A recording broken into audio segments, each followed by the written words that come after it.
Mayong buntag na sab kanato nga tanan. Balay na sa bang Dios sa gihatag niya sa tuwa nga pribilehiyo nga kita niya pakaron. O ngano makaingon man ko nga pribilehiyo? Because privilege means something that we have nga ang uban wala. And for sure, no, daghang mga tao karon ang buot taon-ta nga mamata. Apan wala na sila gitugutan sa Ginoo nga makamata pa. But we are so privileged nga naapata karon makapadayon sa tunga kinabuhi. And good morning sa tanan nato mga Facebook friends, and bisan pa man good morning sa toang mga suking tigpaminaw sila nga radio, no? Good morning kaninyo nga tanan. Dalago ng Dios o salamat kayo sa inyo nga makanunayon nga pag subaybay ning ato nga programa, no? Every morning now, this morning isgutan nato kini o tubagon kani nga pangutana. Is God's grace sufficient or not? Paigo ba gyud ang grasya sa Dios? Kuan ba gyud ni siya? Enough ba gyud ni siya, no? Og mao kana siya nga atong tan-awon karon sa tanga pagtuon. Sa mubo lang nga panahon mga higala makauban ko ninyo. And again, ako diay si Brother Juanito Lontod Arbion o sa pipila lamang ka minuto ako inyong makauban. And kung na kami mga Bible, pwede po ninyo naablihan diha sa 2 Corinthians chapter 12 verse 9. And again, no, sa 2 Corinthians chapter 12 verse 9, the Bible said, "And he said unto me, My grace is sufficient for thee, for my strength is made perfect in weakness. Most gladly, therefore, will I rather glory in my infirmities, that the power of Christ may rest upon me." Let's pray. Father God in heaven, Ginoong ikaw mahigugmaon nga ni kanamo, Lord. Thank you so much, Father, for allowing us nga makamata. Thank you so much, Ginoo, for this wonderful day nga imong gihatag nga ni kanamo, Lord. Kami Ginoo nga pribilehiyo, dili ka ng tao, Ginoo. Agi-allow pa nimo nga magkaroon ini nga pribilehiyo. Apan Lord, we are so blessed, we are so privileged. Kayo nga Ginoo nga gipamata, Lord. And despite sa realidad, Ginoo, nga kami Ginoo mga makasasala, Lord, imo gyapon migit kaluy-an amahan. Busad o Dios, nangahay kami kapasayloan diha sa mga tubangan, Lord. Nagaampo ako amahan nga pasayloan mo nimo o hinluan pinagi sa hamiling dugo ni Ginoong Jesucristo. O bisan pa man amahan sa mga pagtuon sa imong pulong sa mubo la mga panahon, I pray, Lord, nga kani nga pagtuon karon maging blessing sa mga nagapaminaw o maging encouragement sa mga naga-monitor karon, especially sa mga onliners, Lord. Bisan pa man amahan, I pray ngayong panalanginan ang nagapang-share nini nga video, ang naga-engage nini nga buluhaton, Father. May you continue to bless them, Ginoong Dios. Lord, again, I acknowledge nga ako weak, Ginoo. Kinahanglan nako ang imong power, Lord. I pray sa balang espiritu nga siya mao nagapasabot sa imong pulong, Lord, sa mga pagtuon karon. This we pray with thanksgiving in our heart in Jesus' name. Amen. And again, no, good morning kanato nga tanan. Is God's grace sufficient or not? No? Para sa imong higala. Sa imong nga kinabuhi based sa katong kuan gyud kanang the day that you have been saved, no? By the grace of God, naluwas ka. Onya, try to evaluate. Kanos aman nga part nga ang grasya sa Dios nagkulang sa imuha? Naa ba? No?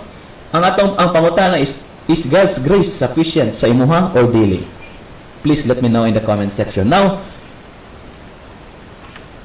either God's grace is sufficient or God is a liar. Duha na higala. Di ba ang ingon sa Ginoo ganiya sa kay Apostle Paul, no? The moment si Paul na nagkuan siya, naka-experience siya og suffering, no? The thorn for the flesh. And in fact, daghan kayo ang mga kuan niya, no? Daghan mga naay ato si klaseng nga view, ang uban literal daw to nga kuan gyud thorn sa flesh. Ang uban pod kuan to kanang nagrefer to siya sa mga false apostles sa iyang life nga nagahatag sa iya og suffering. Now, either way, makita nato nga nag-cause ka to siya nga tong thorn for the flesh sa suffering kay Apostle Paul. And now naghangyo si Apostle Paul, Ginoo, no? Nagampo siya 3 times a day. Kung mahimo tangtanga kining thorn for the flesh nini sa kuha. Unya kabalo kay gala, and we know from the story, no, nga dili yes ang tubag sa Ginoo, kundi ang tubag sa Ginoo is kuang gyud kanang makaayo gyud kay Apostle Paul. Ingon siya, my grace is sufficient for thee. Now amo nang ingon sa Ginoo, no, nga ang iyang grasya paigo. So duha lang na siya, either God's grace is sufficient or God is a liar. Now we know God cannot lie. Amen? pag may nga ng Ginoo nga, my grace is sufficient for thee, tinuod yun na. Kaya dili man mamakat ang Ginoo higala. We know that God cannot lie. And praise God, His grace is sufficient. Amen? His grace is sufficient. Paigo na siya higala. God so abundantly supplies us with the sufficient grace that we have a place to stand and something great for which to live. And now, higala mo ni, grace is not simply a one-time gift we receive. Dili lamang kanang grasya, no? Kanang grace. The grace of God. Dili lamang na siya murag one-time gift nga nadawat nimo karon unya. Next, dili na kakadawat. It is a state in which we live. Usa na siya ka estado. And the proof here is life itself is a continuing experience of God's salvation. An experience made possible by God's continuing grace. Nahigala, my friend, mauni. Kung dili pa lamang sa grasya sa Ginoo, you know what? Wala na ta karon eh. Kung dili pa lang sa gracious ang Ginoo, dili pa lang gracious ang ato nga buhi nga Dios, hagbay ra kang namatay. Hagbay ra kang namatay. Hagbay ra kang namatay. But by the grace of God, no? You are what you are right now. By the grace of God, I am what I am right now. And apart from the grace of God, I am nothing. No? Mao na kana. And mao na kana nga tong na-experience karon, kana nga tong na-enjoy karon, kana nga tong giantos karon nga naka-survive ta, it is only and alone by the grace of God. Salvation is never something we can lay claim to as a possession earned. It is always a gift received in grace. Higala maugid ning ang realidad that even our salvation, the salvation of our soul, wala gyud tay ikahambog niya na higala. Nga naman, it is not a possession that we earn. It is always a gift. Gihatag ra gyud na sa tuwa. That's why we as a believer, a Bible believer, a Christian, we condemn the view nga ang salvation is by works. We condemn that view. Kaya sa Bible higala mao ni, salvation is dili na siya possession nga atong na income or na earn. It is a gift nga gihatag sa to sa Ginoo ug nang madawat nato siya tungod sa grasya, pinaagi sa grasya sa Dios. Amen. And the question is God's grace sufficient or not? The answer is God's grace is sufficient. Amen. God's grace is sufficient. Now, God's grace is sufficient, number one, to forgive. Mao na sometimes do as a Christian bitaw ka nang makasala ta. Sometimes makauna-una ta nga siguro dili na ko siguro pasaluon sa Ginoo. Siguro kanang ulaw naman mo simba oy, murag lain naman mga lagad sa Ginoo. But you know what? God's grace is so abundant. God's grace is sufficient to forgive you and me. In fact, mao nang hinungdan nga malangit ta tungod kana siya sa grasya sa Dios. Now, in whom we have redemption through His blood, the forgiveness of sins according to the riches of His grace. My friend, mao ni igsuon ang grasya sa Dios, dato ang Dios sa grasya. Kung naalang pinakagrasyoso nga being, wala na malabaw sa Ginoo. No, wala na malabaw sa Ginoo. And imagine nimo usa ka makasasala, gihatagan niya og langit. Usa ka makasasala, no? Gihatagan niya og gihimo niya manununod. Can you imagine that? Nga dili ta worthy sa langit eh. Dili ta worthy pakamatyan ni Ginoong Kristo. Dili ta worthy ngahatagan sa Ginoo kinabuhi. Dili ta worthy karon nga maginhawa. But by the grace of God, no? Na himo ka na siyang posible. And even the forgiveness, apart from the grace of God, wala gyud tay forgiveness nga madawat. O tungod ka na kayang Dios grasyoso. According to the riches of His grace. Now in Romans chapter 6 verse 14 to 16, the Bible said, "For sin shall not have dominion." And we know dominion means control over you. "For ye are not under the law, but under the grace." Mana wa nay power sa imo my friend, wa nay power sa tuwa ang sala. Which means dili na ang sala mo dala sa tuwa sa impierno. No? Why? Because we are not under the law, but we are under the grace. Verse 15. What then?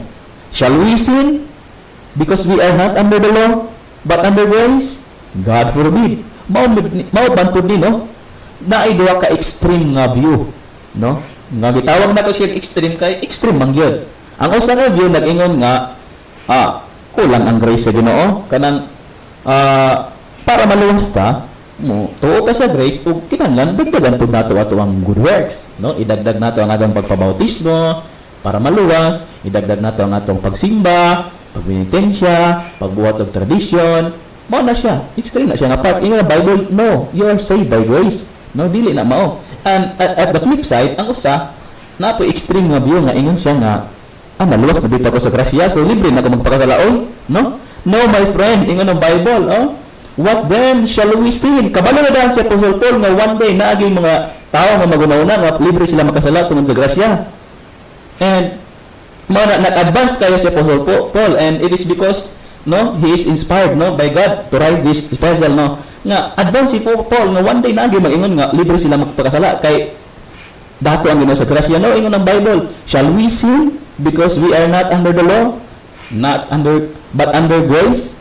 God forbid. Dili gyud motugot ang Ginoo niya na higala. And you know what? Kung mapakasala ka din, you are free to sin, but you are not free from the punishment of sin, from the consequence of sin. I-chastise gyud ka sa Ginoo. Verse 16, know ye not that whom ye yield yourselves servants to obey, his servants ye are to whom ye obey, whether of sin unto death or obedience unto righteousness. Mao good na. Libre ka, depende sa imo kung asa nimo i-yield o itugyan sa imong ang imong kaugalingon, asa nimo itugyan, no? Itugyan ba na nimo ang imong kinabuhi sa sala nga musangko og kamatayon, no? Which means na ay consequence nga mga kuanggit sa Ginoo sa imong, or you will yield your life of obedience unto righteousness. And I beg you, choose obedience unto righteousness. Kaya nga naman, common phrase, no? Nindot kayo siya nga phrase. Simple siya, pero naa siya sense.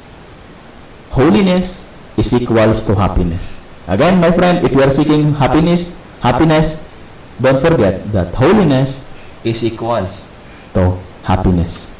God's grace is sufficient not just to forgive, but number 2, to get the job done. Ang grasya sa Diyos is enough na siya para mahuman ang trabaho.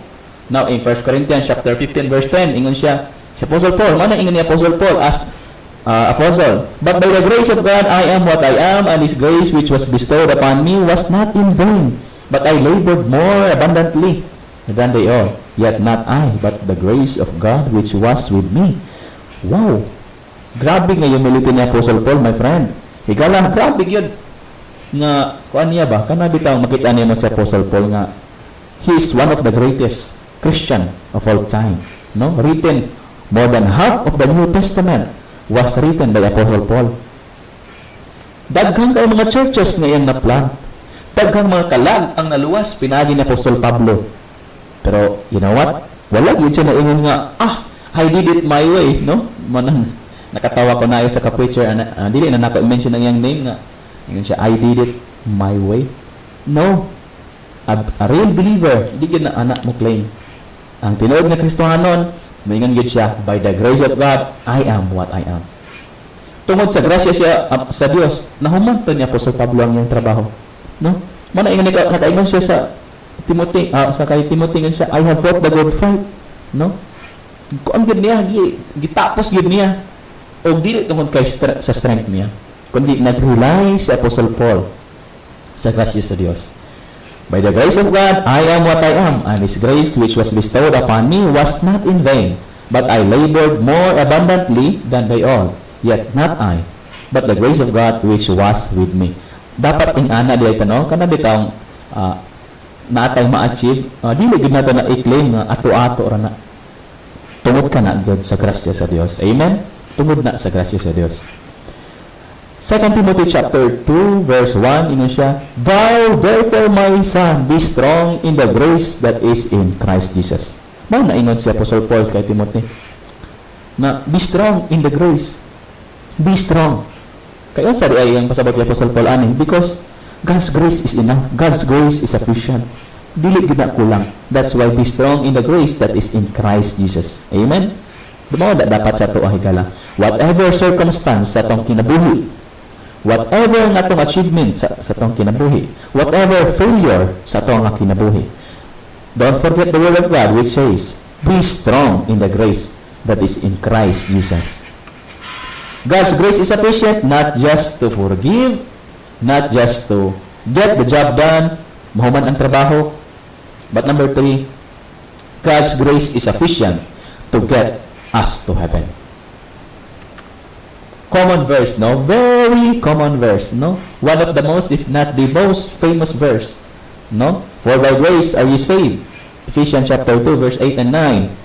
Through faith, and that not of yourselves, it is the gift of God, not of works, lest any man should boast. Enough ang grasya sa Diyos, my friend. Higala, enough ang grasya sa Diyos nga mapadala sa imo sa langit. Mao na ang kaluwasan, grasya ra gud ni sa Ginoo. Wala gyud tay ikapanghambog. Maingon siya diri, it is the gift of God, not of works. No, not of works. Now, these works here included na nini ang good works or bad works. Kaya nga di ay.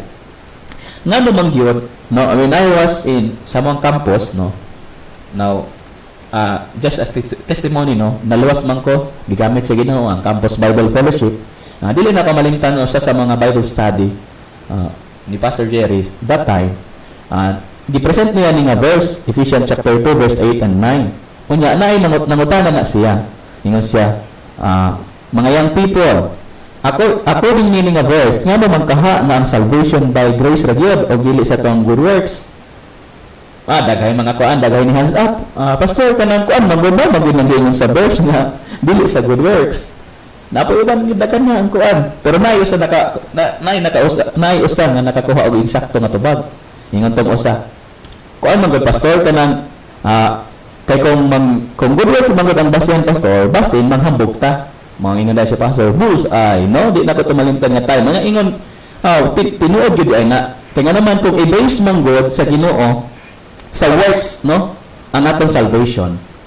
Kapoy kayo taminaw, no? Siguro, makabot dito sa langit, tagay siguro maghinambog ba? Bay, nga nung nakaariman ka sa langit, bay. Kuan manggod, manggod ko nakita nga pobre, ato ang ipakaon, man nalangit ko. Ang usapod, mag-ambok po siya, nga nung nalangit man ka, bay. Mauni, nag-donate manggod ko sa simbahan, o 2 million pesos, o mauni, and we know from the Bible na dili ganahan ng Ginoo og hambugiro. And ingon pa sa Isaiah, no? 64:6, na all our good works are just like a filthy rag. Mana grasya ra gid sa Ginoo nga kita maluwas, no? O dili lamang to get us to heaven. God's grace is sufficient. No? God's grace is sufficient not just to forgive, to get the job done, to get to heaven, but lastly, o diri ta magtapos, to meet all our needs. Inoong ang grasya sa Dios igsuon nga ma-meet ang atong mga paminahanglanon. Again, no? God's grace is sufficient to meet all our needs. Now, tingnan ang Bible again in 2 Corinthians chapter 12 verse 9, and he said unto me, my grace is sufficient for thee, for my strength is made perfect in weakness. Most gladly therefore will I rather glory in my infirmities, that the power of Christ may rest upon me. No, God's grace is sufficient to meet our needs. And again, no, needs. Lahi man gud ng needs sa one. Sometimes kita malipat ta mga Kristiyanon. Sometimes ato ang gi-equate ang kuan bitaw ka ng wants ug needs. Ang gi-promise sa Ginoo nga i-supply niya ang atong needs. Unsa man ning needs? Kana bitaw ang mga butang nga necessary sa ato ang survival. O kanang mga wants, kanang mga butang nga mabuhi ta kung wala na sila. And ang i-promise sa Ginoo dili ang pag-supply sa tong wants, kundi ang pag-supply sa tong needs. Unsa ba nato mga needs? Pagkaon, strength sa mga maabot ng mga pagsulay, no? Mga kuan sinina, anything nga part needed sa to nga pag-survive nini. Ano na ingon ang Bible, my grace is sufficient for thee. Pasabot dili ko magkulang. Ang akong grasya dili magkulang, no? For my strength is made perfect in weakness. Most gladly therefore will I rather glory in my infirmities, that the power of Christ may rest upon me.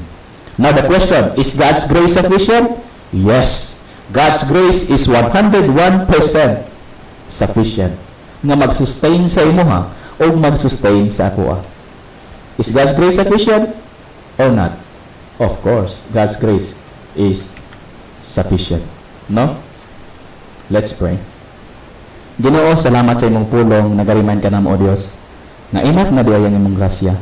Sometimes, Lord, nagareklamo kami sa among nga kinabuhi, ngano man ni Lord, ngano man na, but nakalimot mi sa imong promise, Lord, nga dili gyud ka magkulang, Amahan.